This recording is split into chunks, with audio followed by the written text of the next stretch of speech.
say useful things. Dear Father, we thank you for today, and thank you for the students. Pray you'd help us to just wrap up our thinking about my silly paper here, and just help us to go on this semester and to understand what we can about these new ideas, Lord. In your name I pray. Amen.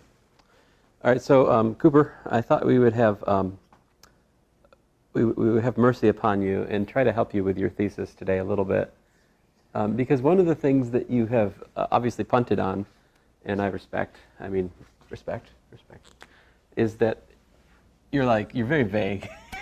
You're like, I've got this solution, it's in here, and then I've got, well, this is what's not drawn, but over here, right, there's a function f, right, and you've got some token solution phi of w equal to whatever, blah, blah, blah, and that gives you solutions to satisfy certain boundary conditions in the wedge, and then in like a couple different examples you're like, and these correspond to boundary value solutions over here, but the regions are too complicated, or you say you have different. You don't say the same thing every time. I mean, it's very, very, it's APA style. You have made the English overlords happy. You haven't said the same thing multiple times, but shouldn't we say the same thing multiple times without distinction and saying it when we're actually saying the same things? Doesn't it just lead to confusion for the students when we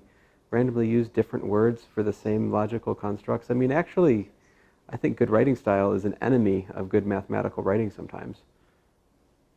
But anyway, that's my excuse. But really, the real question, though, for you is what is the, if I call this thing Pac-Man, as I did in my comments to you, the question is, over here, what is F inverse of Pac-Man, right? I mean, that's essentially the question for your maps, because it's the when you do the technique, right? When you look at your little phi being F composed with big phi, right?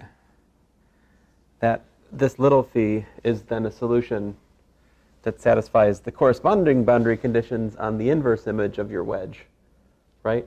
So the question is, what is the inverse image of the wedge under the maps that you look at?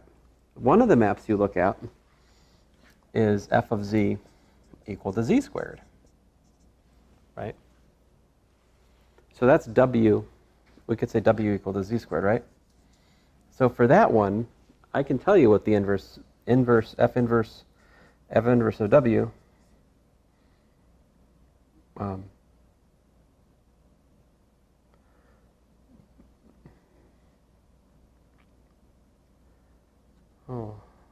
is z squared, I suppose. That's not what I want.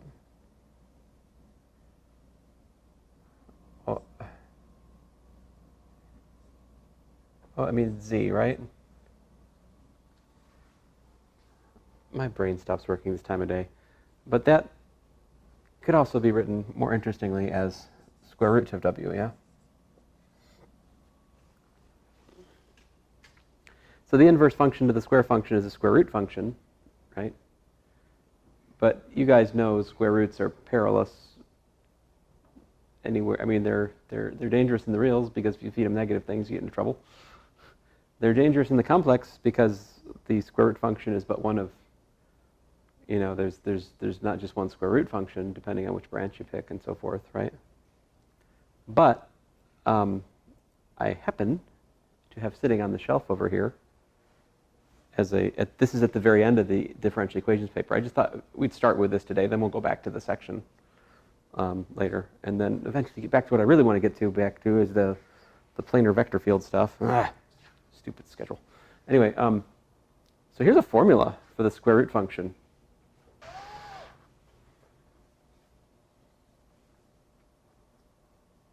Now you might wonder, how on God's green earth did I derive that? I can kind of tell you. So, all right, so what should, if we have, stink. I'm trying to, Have I left myself enough crumbs here to tell you? A little calculation. Really, this is the one I was looking for, though. Z to the alpha, right? Z to the alpha is what?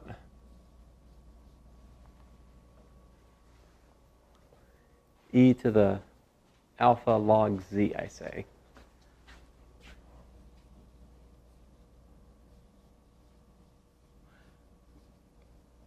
Now, by the way, how do you define log? If we have, w equals e to the z, right? Then log w is equal to z, right? So that you studied in your paper, in your thesis, and you have the formulas for that. So you're good there. But this is actually a decent definition for the power, like the alphath power of hyperbolic. You can talk about hyperbolic powers of a hyperbolic variable in this way. But I'm not even thinking something so exotic as that. This is, if we do z to the 1/2, that should be square root function, yeah? So that's e to the 1/2. Now the log of z, all right? I could do a lower capital. But anyway, so that is actually e to the 1/2. And this is, for what it's worth, that's the 1/2 the natural log of x squared minus y squared plus j inverse hyperbolic tangent of, I think it's y over x, I forget. Something like that. And like I said, after a little calculation, this formula pops out. So that's my formula for the square root. Now, I think that makes sense in the Pac-Man region, right? Because what's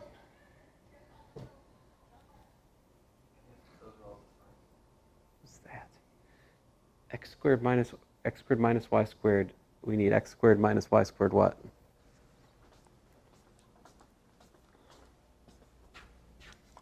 X squared minus y squared to be greater than or equal to 0, right? But that is x minus y times x plus y, greater than or equal to 0. So we either need x minus y is greater than or equal to 0 and x plus y is greater than or equal to 0, also known as what? That's y less than or equal to x, and y greater than or equal to minus x, right? Or we need x minus y to be less than or equal to 0 and x plus y to be less than or equal to 0, right? Which gives us that y is what? Greater than or equal to x, I think. I have trouble with inequalities. Give me a second. Less than or equal to x, right? No? So y is what? Equal to x and what? Y is less than or equal to minus x. So you put all this together, what you got going on here is kind of like a bow tie. So this means below this line, right? And this one here means above that line, so it's up in here, right? Now, of course, these conditions are not met over here, because over here you're below that line and you're above that line. There's no, it's like that, and never the two conditions shall meet. So that inequality has this as its solution. And of course, these two, that says y is greater than or equal to x, right? And that says y is less than or equal to minus x, like that. So of course, it has no solution over here, right? Because those don't meet. But over here, we get both of them being true over here. So my square root function works on this sort of bow tie, infinite bow tie region.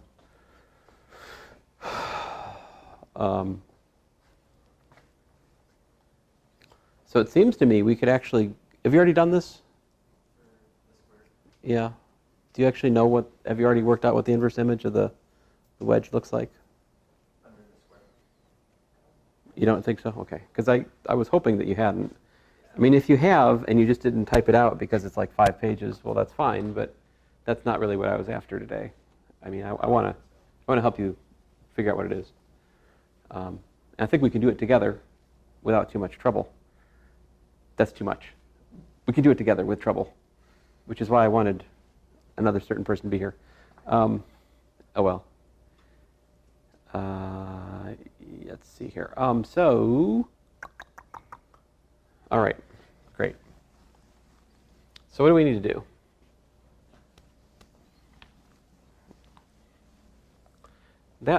That square root function, what can we say about it? I mean, it's beautiful, right? Maybe that's too much. I mean, I'm very happy with this formula. You don't understand.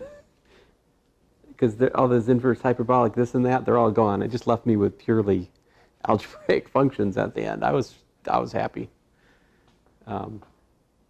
Not the point of this paper, but I like this as an ending calculation. Anyway, so I think, though, we can argue that the boundary I want to say that the boundary should map to the boundary under that. I mean, I wish I had there should be a theorem that says if you've got a function with a nice formula, it maps boundaries to boundaries. Right? I don't remember that theorem from topology, but I feel like it's something that ought to be true. So let's just say it this way. If there's any justice, right, surely the square root function should map the edge of the Pac-Man to the edge of its inverse image. So we can justifiably focus our attention on the zero divisor lines and see what happens to those. Although that may be too greedy. I mean, we'll try. Let's focus our attention on this point, this ray right here, right? So that would be, what is that? L.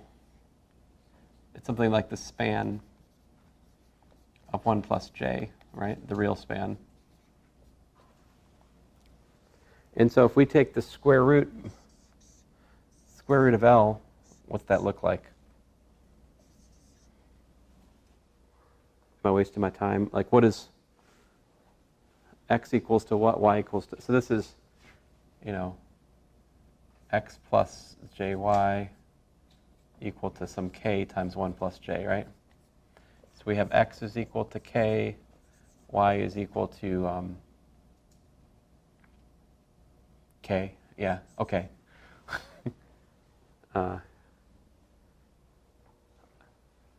So we have apparently 1 over the square root of 2, the square root of k, plus the square root of k squared minus k squared. Well, it's good that those canceled out. Could have gone badly. Let's see here. And then plus j over 2, root 2, right? Root 2, k minus that, right?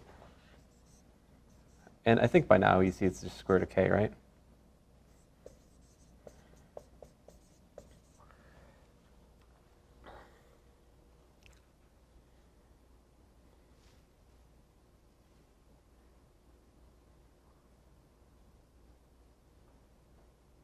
So really we just have what? 1 plus j over the square root of 2, right? Times what? Times the square root of k. Such that k is greater than or equal to 0, by the way. That should be apparent from the construction of k. If I'm looking at that.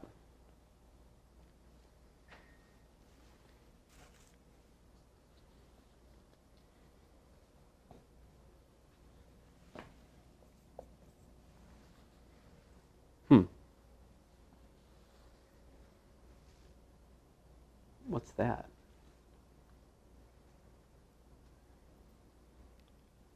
And let's see, let's call that L plus, yeah? What's the square root of L minus look like? So L minus, you know,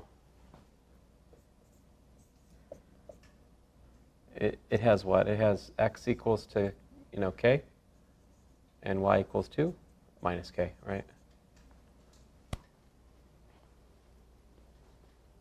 Because it's the line y equals minus x. So if we parameterize it with k, if that's okay. Sorry, that will happen. And then, of course, the x squared minus y, my square root function does its thing. You got your k squared minus k squared, so the inner roots, and we're left with root k, and it's the same. Whoa! What? Whoa.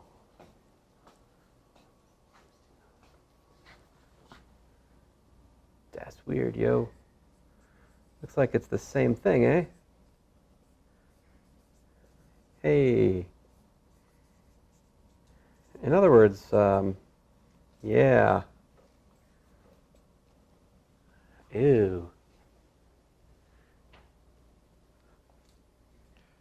I think my hope for the boundary being naively preserved may have been far-fetched. Yeah.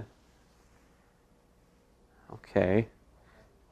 It's a little bit disturbing. The two lines collapse to that single line, and hey, don't you do that to me? Okay, but by the way, what does that look like over here in the if we use x and y for the? I'm sorry, I said x and y over here, but really, okay, fine. I should be saying what? I should be using u and v as to not confuse Cooper in his application. Yeah. Because what did you call? You have the terms for these: the pre-transformation or the. I think they're the post-transformation. So you write the nice solution in the post-transformation. Look for the proper function that the pre-transformation is the shape that you want. Yeah, you want the x, y through f. That's helpful. I'm glad that you've given them names. I mean, I think that's the first step in like communicating it to people who are less invested in understanding everything that we're doing. So what is that over here? One plus, what is that? 1 plus j. It's just the contracted form. Oh, it's still just x equals, I mean, this is still essentially x equals to square root of k over square root of 2, right? And y is equal to the square root of k over the square root of 2. So it's just a reparameterization of this, right?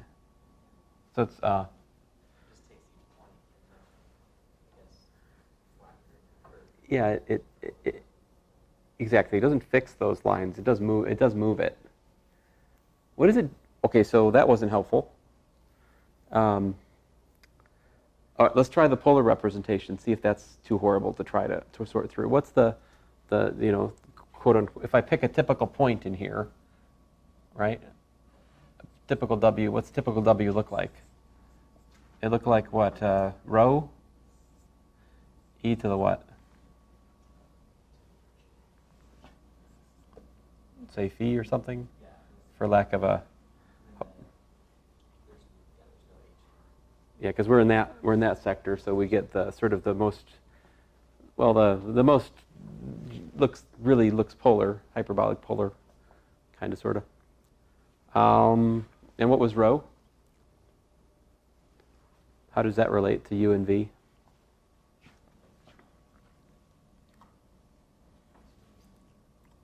I mean, if I multiply w bar, right, that gives me rho squared e to the j phi, e to the minus j phi, using the hyperbolic. So we get rho squared, right? But that is u squared minus v squared. So apparently rho is the square root of u squared minus v squared. Okay. All right, anyway, let's calculate what is the square root. What is the square root of rho e to the j phi look like?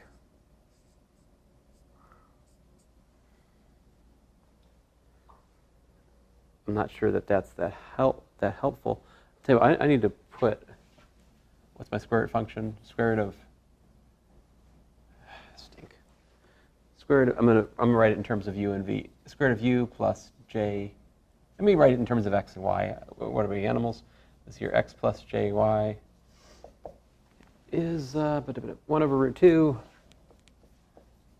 square root of x plus the square root of x squared minus y squared plus j over 2 square root of x minus square root of x squared minus y squared. Am I right? All right. Now that I've got that, let me put this away for the moment. All right.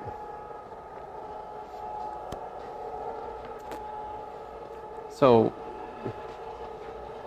the square root of our typical point, rho e to the j, let me call it theta, since phi is kind of a drag for me.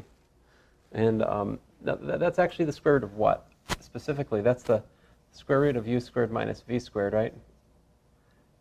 Cosh theta plus j square root of u squared minus v squared sinh theta, right?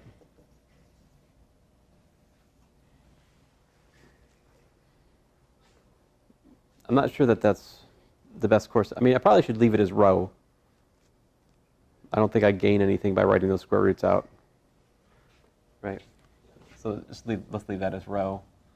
Let's leave this as rho for the next step. So my square root formula, 1 over root 2, right? So we get rho cosh phi, cosh theta, right?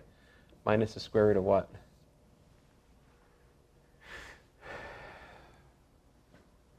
Oh, what is x squared minus, what is, that is, well, not 1, but what's,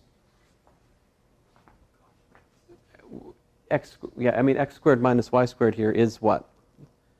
I think these are rho, right? Oh, yeah, because the cosh squared plus the Yeah, square. I think, so that actually is rho. Plus rho, right?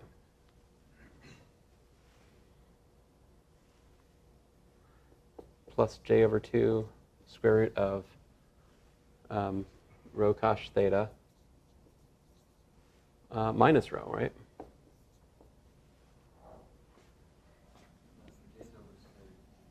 Oh, yeah, I can't. So sorry. Yeah.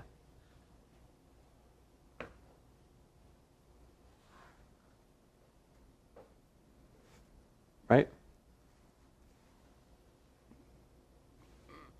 So we got, looks like the square root of rho over 2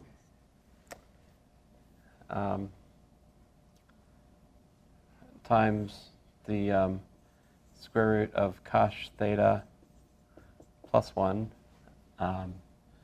plus j times the square root of, what do we have here, cosh theta minus 1, yeah?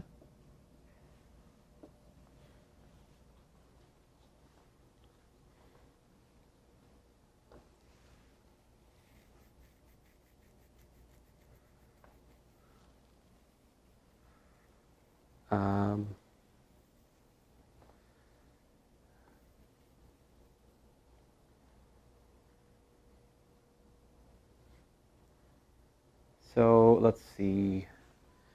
There's sort of two natural coordinate curves to consider in the Pac-Man shape, right? We can fix rho, or we can fix theta.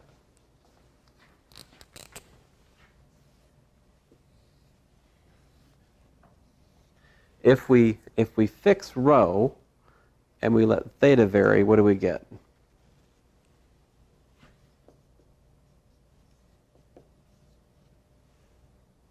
We get u equal to rho naught cosh theta, v is equal to rho naught sinh theta, which gives us u squared minus v squared equal to rho naught squared, right? So fixing rho as rho equals rho naught gives us a hyperbola. And the hyperbola has, rho naught as its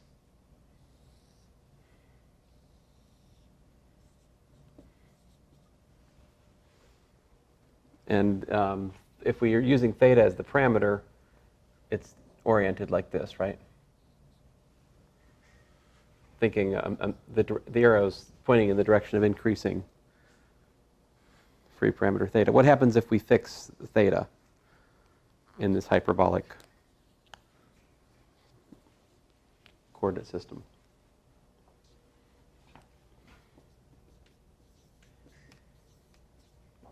We get u equals what?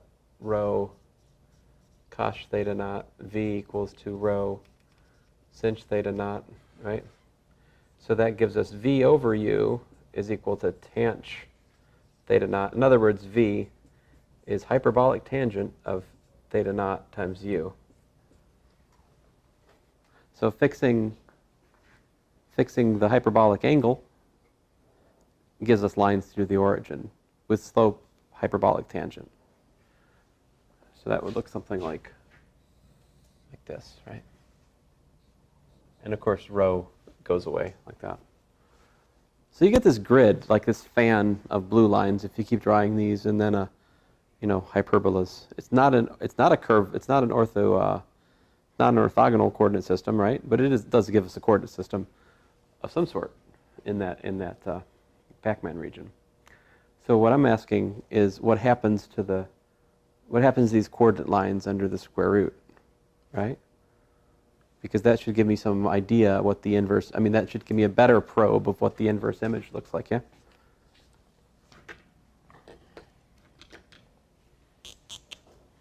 What happens under F inverse,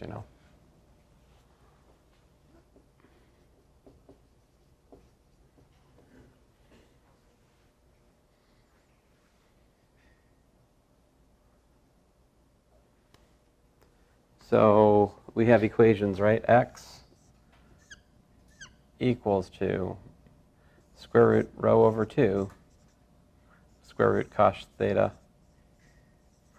plus 1, right? Y equals to square root rho over 2, square root cos theta minus 1, right? By the way, do we ever get into trouble? Can we choose a theta which makes those square roots not defined? No, hyperbolic cosine is at its smallest 1, and so the square root is at worst 0. Where is theta equal to 0 in this picture? Slope 0, right? Yeah, it's right here. Here's your theta equal to 0. Where does that line go in the inverse image?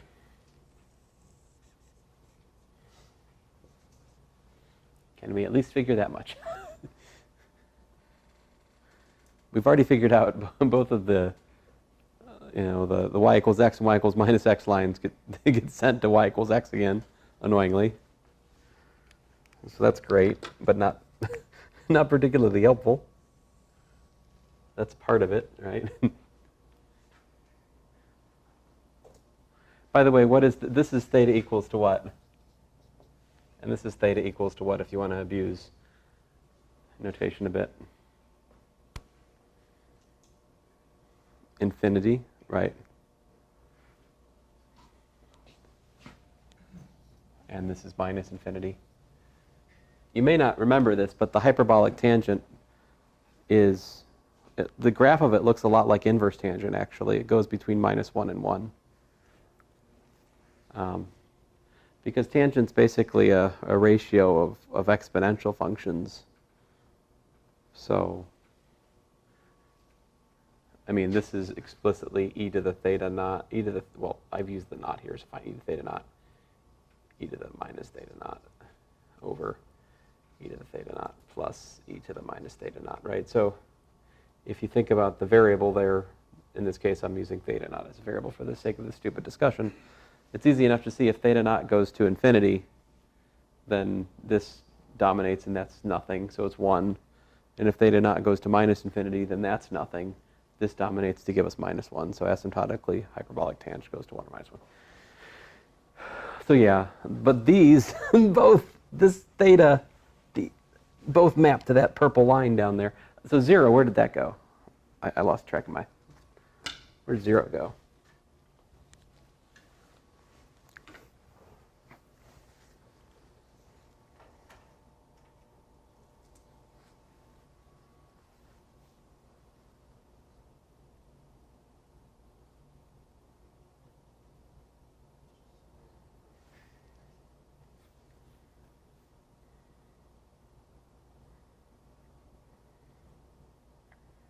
So theta equals 0, this gives me 0.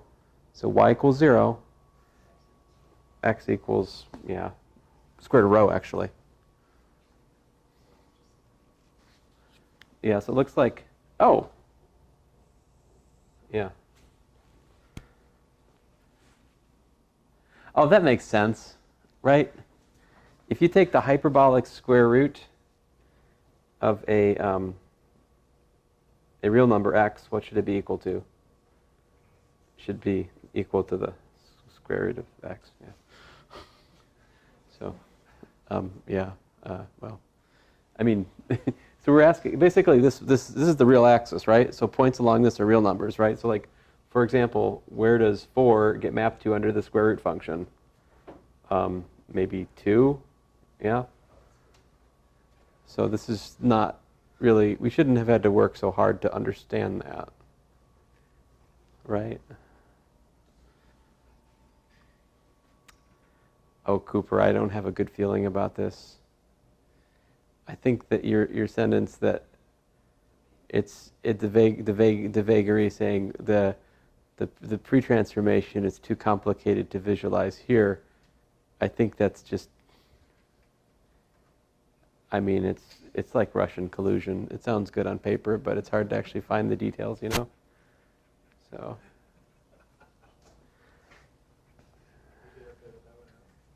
And to put that in there somewhere. I mean, I think it would be really, really cool if the Russians had actually like changed people's votes in the last election. Like, if they did that, wow. Like, good job, Russia. But how did they do it? You know, I don't know. I don't know. I'm trying hard to understand. I mean, Trump has done plenty to complain about. Why not find one of the real things he's done to complain about? I don't know. There's plenty of those. I don't know. I digress. Okay, so what about, what do you think? I mean, how would, like this one? I don't know. What happens to that?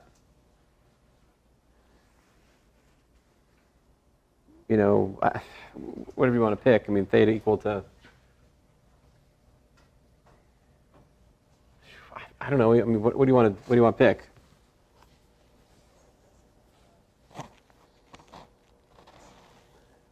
How about inverse hyperbolic cosine of something that we like? I don't know. How about inverse hyperbolic cosine of like A? Then where does that map to?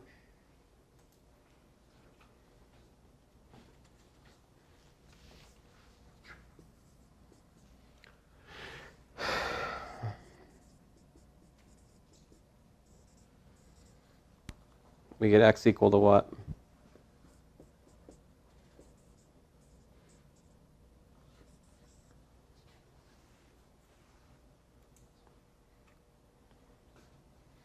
A plus 1, A, and y square root of rho over 2, square root of a minus 1, right?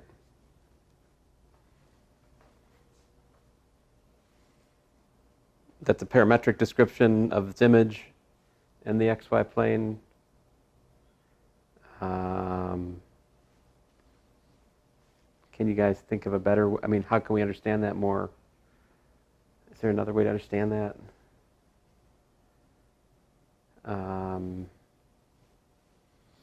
Maybe if I eliminate, should I try to eliminate rho perhaps? Maybe that would give me a clear image of what we're looking at. How would you eliminate rho here? Square both sides maybe? Yeah? So we got x squared equals to rho over 2 times a plus 1, y squared rho over 2, a minus 1. Let's solve for rho over 2. Rho over 2 equals x squared over a plus 1, yeah? And it's also equal to y squared over a minus 1, right? So what we're looking at is x squared minus y squared equal to, oh, I can't just do that. Sorry. So x squared over a plus 1, right? Minus y squared over a minus 1 equal to what? Yeah. Oh, that's also known as y is equal to plus or minus what? Square root of a minus 1, right? Over a plus 1 times what? Times x, right?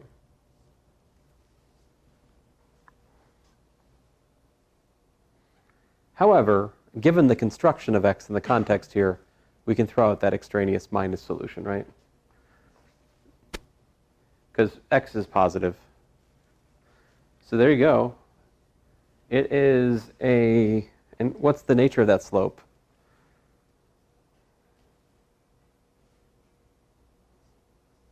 Let me rewrite this in a patently obvious way. That is 1 minus 2 over a plus 1, yeah?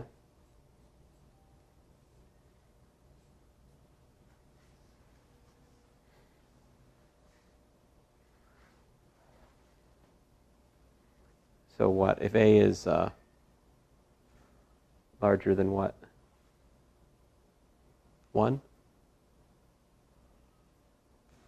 That's what? If a is larger than 1, the denominator is larger than 2, which is to say that that number is less than 1, which is to say the slope is positive, right?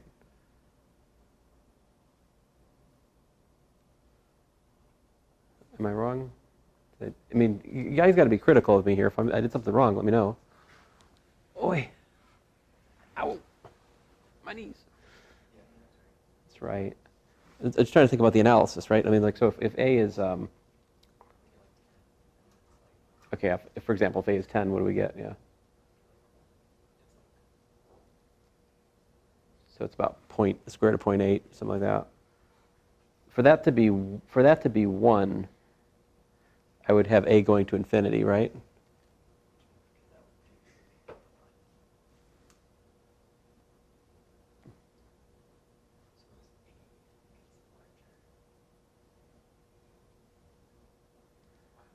So A equals to 1 is special, right?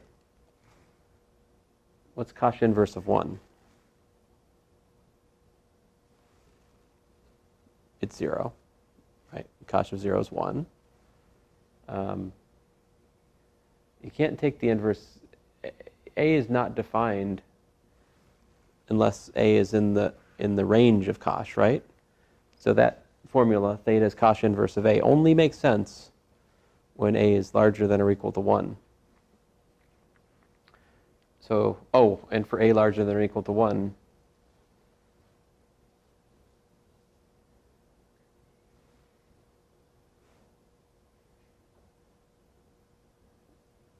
yeah, sorry, I missed, there's something I'm in trouble. Oh.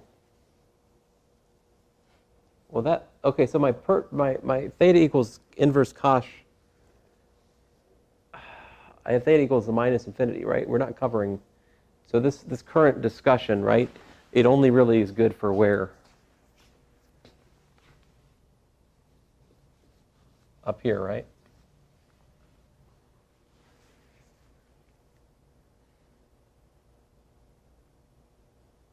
So to get this other sector, I mean, but anyway, let me complete the thought. When A equals to 1, which is the smallest it can be, this gives us slope 0. That's down here. as a goes to infinity, we go up to there. Right? So the inverse image of that is that. Not as a fixed set, but as a slightly, like it dilates and it's not.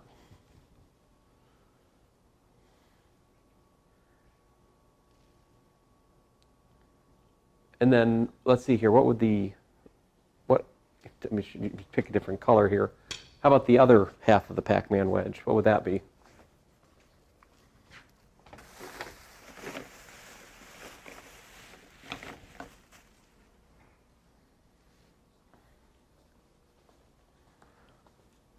I think down here,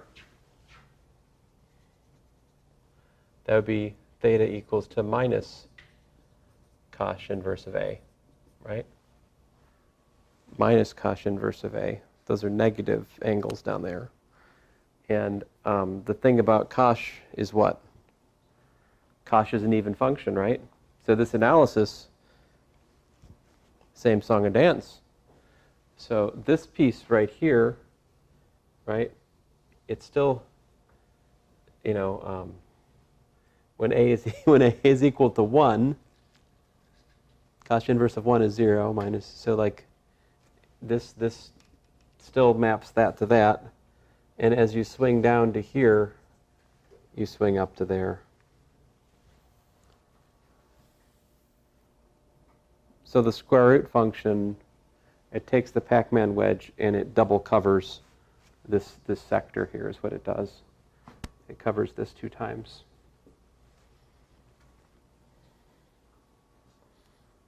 And it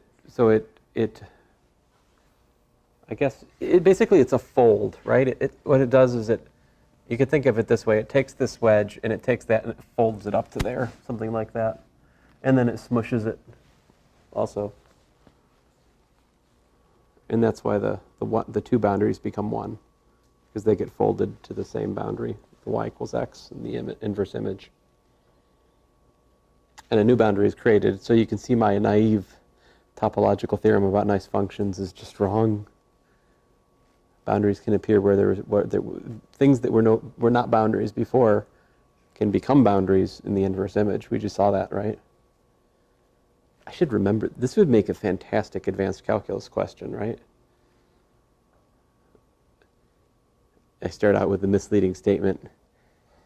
Seems intuitive that the inverse image of a boundary should be a boundary.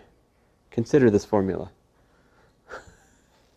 Consider that formula. Right? Out of context, it's quite horrible, isn't it? Did you guys, Jess, did you experience my algebra-based advanced calculus homework questions? Well, I ask you guys, I give you guys, well, one of the questions I give basically amounts to this. F of W is equal to 1 over W. And then I say find conditions, but I don't write it like that. I say find conditions on, because here the W is actually x plus jy plus j squared z. All right. And so like I work out that in terms of, 3 component functions of x, y, z, and then I say find the condition for the inverse function theorem to permit a local inverse. And then if you're brave, find the local inverse. Of course, in the notation f of w equals 1 over w, it's pretty obvious that the local inverse is itself. But when you put it in x, y, z, and you make the error juxtaposing the y and z in formula that I did, it becomes really, really hard. So it's not the greatest use of A calculus, but one rather extreme and heavy-handed use of A calculus is in creating homework problems for advanced calculus, which the instructor has complete understanding of, and in fact an intuition for, and yet when the student sees them, they're just horrible. That does give me joy that I have this sort of hidden technology. But I want to bring it into the light. I do. So I don't know if that means that example is not repairable, because even so, right? I mean, that doesn't mean that your example is not interesting, right? Because you have your template solution in here. The question is still, what happens to your template solution might not be for the whole thing, right? You might just want it so that it's some value along a hyperbola and whatever. And so that, I'm not sure what will happen to your particular subset of this when you, I mean, let me think about this for just a second. What happens if we look at, what happens if we, oh, that was a bad idea. What happens if we do something that crosses that line, you know, like, what would happen with something like this? What would that would get folded, right? That would fold into something that was something like that, right?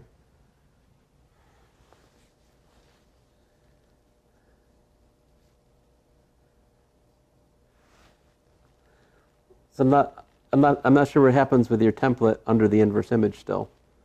I mean, this is the universe in which the template lives, right? But I'm not sure, you weren't actually fitting these as boundary conditions, you were fitting something else, right? I think I fit like y equals x over 2 or something, just like inside of there. So you did, so you did something like in here? Yeah, to give it like, well, and I think it crossed, yeah, something like that, I think. Is it between plus and minus x over 2? That sounds more like what it did. I'm going to double check, but I think it does cross the x-axis or the u-axis. Huh. But double check that. Pretty sure it does though.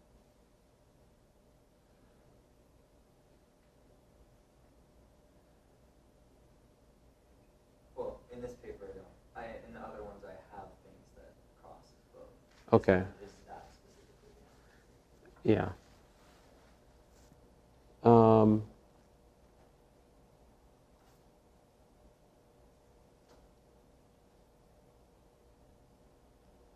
And I'm still thinking, like, if you had,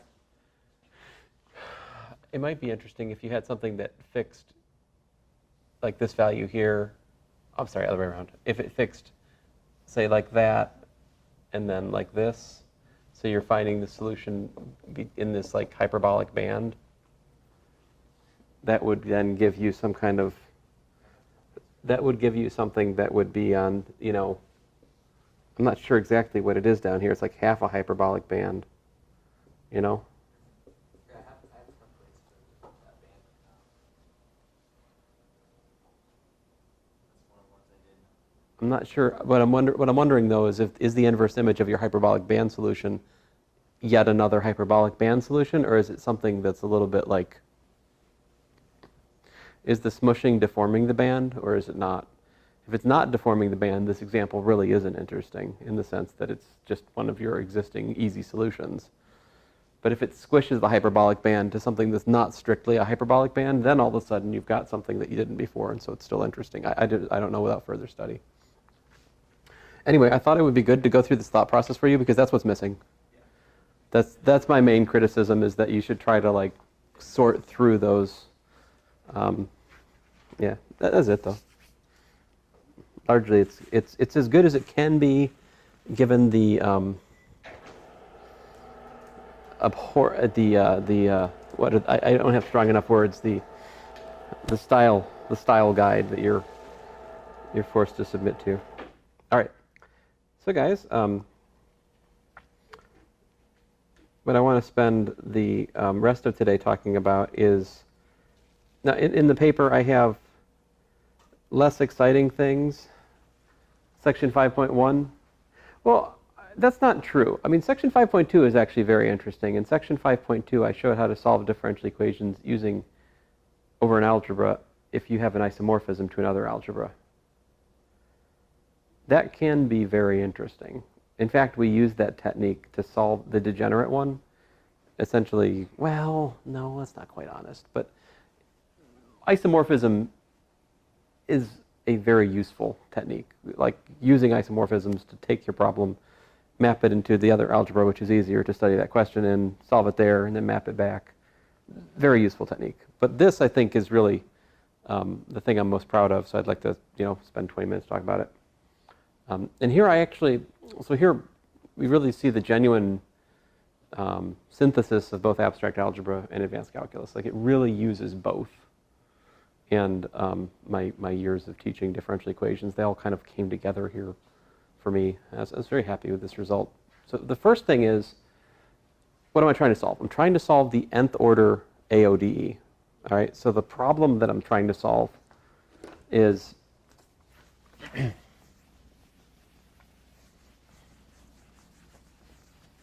this thing, right? Something like d to the n, what's my variable?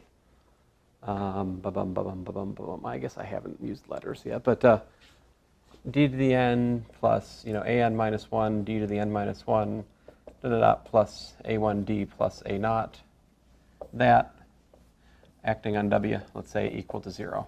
All right, and here d is d zeta, where zeta is some variable in the algebra.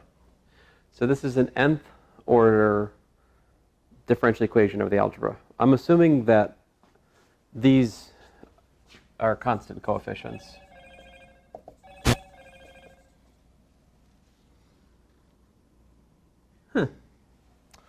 So these will be in the algebra A, which is, again, finite dimensional unitary associative algebra. All right? So, have you guys ever paid attention to differential equations, how we solve, like, the equation y prime prime plus y equal to 0? Have you ever thought about this? Y prime prime plus y equals to 0. How do we solve that? Find its roots, right? That is true. Lambda squared plus 1 equal to 0. So that gives us lambda equals to plus or minus I. It's like, ay. That's troubling, because this is a real second order differential equation, and yet we found complex roots, right? Right. So you're like, well, that's not a problem. We just use e to the ix and e to the minus ix. Those are complex solutions to this, and we're good to go, right? But I would point out something here, which is that if we look at e to the ix, right? Well, that's got cosine x plus I sine x, right? And these guys are those component functions to the imaginary exponential. Those give us solutions to the second order differential equation, right? So we're starting with a equals to the reals in this problem. The coefficients are real numbers. This here, really, if you're looking at it, is the mapping x maps to e to the ix. So you're looking at a mapping from the reals into the complex numbers, right? And of course, the complex numbers, if you've studied abstract algebra 2, you can look at those as, say, r of, well, Nathan likes to use k here, so I'll use k. You could look at a polynomials in k mod the ideal generated by k squared plus 1. That is an algebraic, the abstract algebraic construction, polynomials in k mod k squared plus 1. That's the space in which we make this thing k behave such that its square is minus 1, right? So the idea of this section, the genesis of it, I asked Nathan, summer 16, we want to generalize, like the question for him at the time was, we already knew the operator factorization stuff, but we knew that certain operators don't factor over the algebra, right? So what do you do with that? When you have a characteristic polynomial which doesn't factor over the algebra, you don't have roots, how do you find the rest? What is the analog of the complexification technique for the real case, right? I call this complexification, right? What you're doing is you're trading the real differential equation for a corresponding complex differential equation, solving that, and then extracting the real solution from it, right? Complexification. And to summarize this section, what the section really says is that you can solve everything by complexification. Well, that's the wrong term. It's not complexification, it's algebraification. See, this k squared plus 1 is exactly the characteristic polynomial for the differential equation.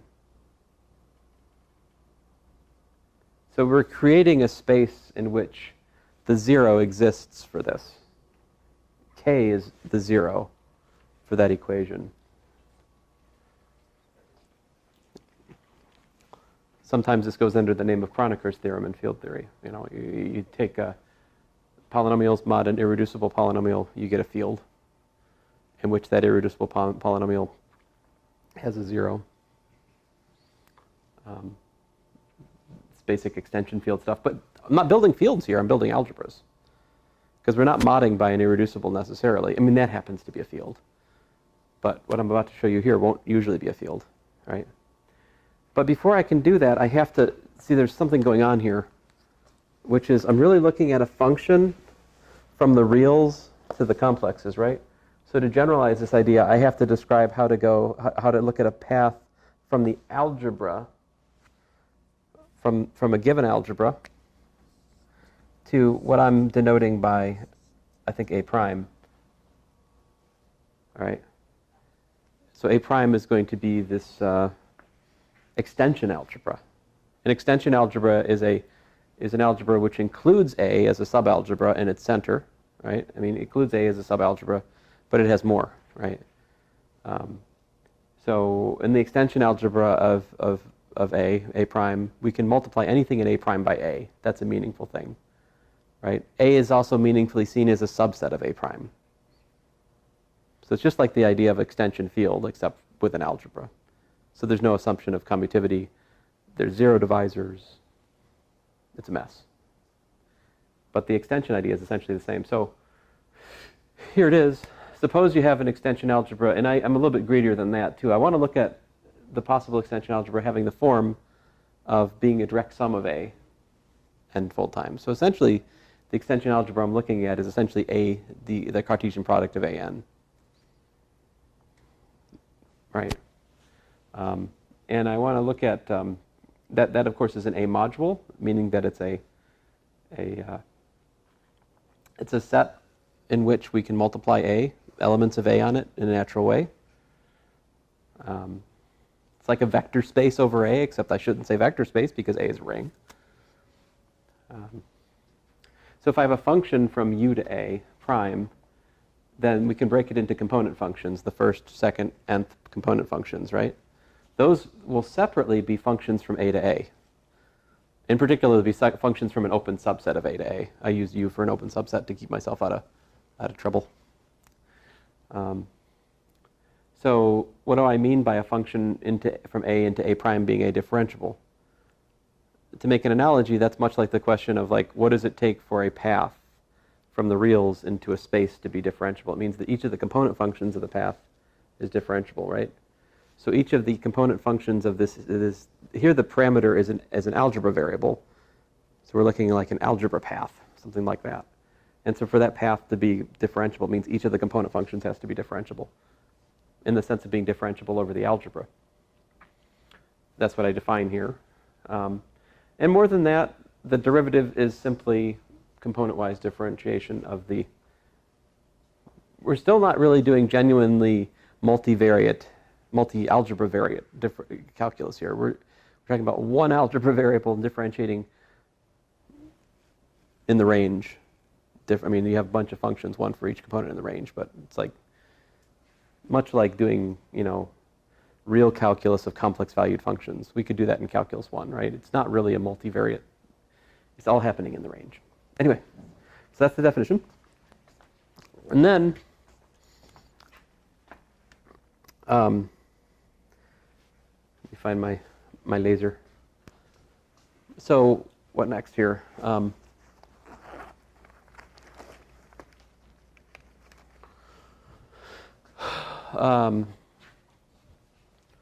So each component function being a differentiable means it's in the regular representation, which means I can pull the algebra multiplication out. I could not put a star in all of these, it's just too much. I use juxtaposition for the product here.